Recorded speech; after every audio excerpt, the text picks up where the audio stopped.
ঠাকুরগাঁওয়ের হরিপুর উপজেলার প্রাণকেন্দ্রে দাঁড়িয়ে থাকা শতবর্ষী হরিপুর জমিদার বাড়ি একটা সময় অবহেলায় ঢাকা পড়েছিল। আজ সেই ইতিহাসের সাক্ষী ফিরে পাচ্ছে নতুন প্রাণ।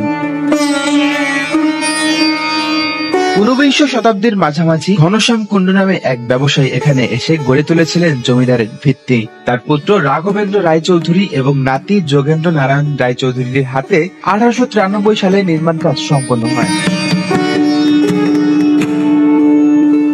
প্রাসাদ সম এই বাড়িতে ছিল কাচারি ঘর, ঠাকুর ঘর, নাচমহল আর অন্দরমহল, যা আজও ফিসফিস করে ইতিহাস বলে। 1947 সালের দেশভাগের পর জমিদার পরিবার চলে যায় ভারতে, আর বাড়িটি পরিণত হয় নীরব এক ধ্বংস স্মৃতিতে। কিন্তু অবহেলার সেই অধ্যায়ের অবসান ঘটেছে 2023 সালের 20 নভেম্বর থেকে। জেলা প্রশাসনের উদ্যোগে শুরু হয়েছে প্রাথমিক সংস্কার কাজ। পুরনো কলেজ দ্বারা অপসারণ করে নতুন ভাবে প্রস্তুত করা হচ্ছে ভবনের গায়ে নতুন সময়ের ছোঁয়া।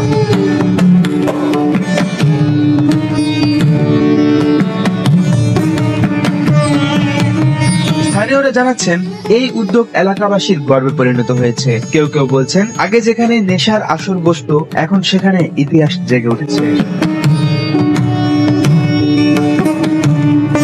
জমিদার বাড়ির সংস্কার কমিটির আহ্বায়ক সালমান ফার্সি জানালেন, এটি একদিন উত্তরবঙ্গের অন্যতম দর্শনীয় পর্যটন স্পটে রূপ নেবে। জমিদার বাড়ির দীর্ঘদিনের দেখভালের দায়িত্বে থাকা মোহাম্মদ সাদিকুল ইসলাম বলেন, অনেক বছর ধরে এই জমিদার বাড়িটি অবহেলিত ছিল। একসময় এখানে মাদকাসক্তের আড্ডা বসতো।